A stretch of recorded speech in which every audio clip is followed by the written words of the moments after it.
Okay, so if target group members can tell, then that has implications on how you respond during these interactions, right?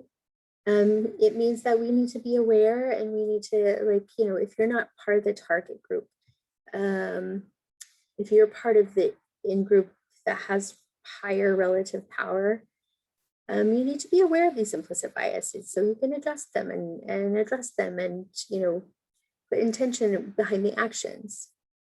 Um, I will give one caveat that is so important, and this is really directed towards the target group members who come into these interactions and experience these every single day. Because, yes, although the discomfort is palpable, it doesn't actually necessarily mean that the person has a high degree of implicit bias.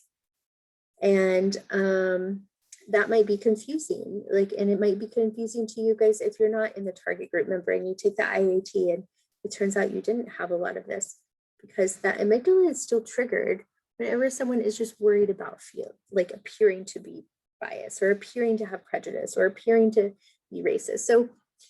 So these interactions can still feel the exact same way, and the target group member reads the facial expressions, the micro expression of the person who's just really nervous about acting or appearing to be racist, and because they hold that as a really important value. And so,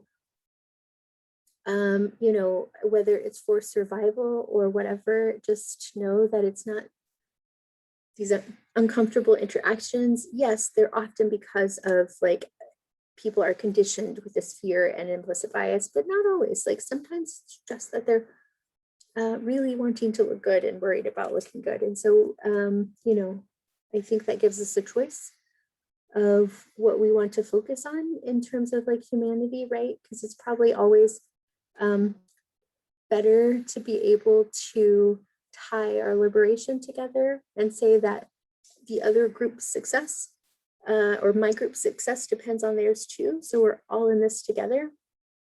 But that's how it works.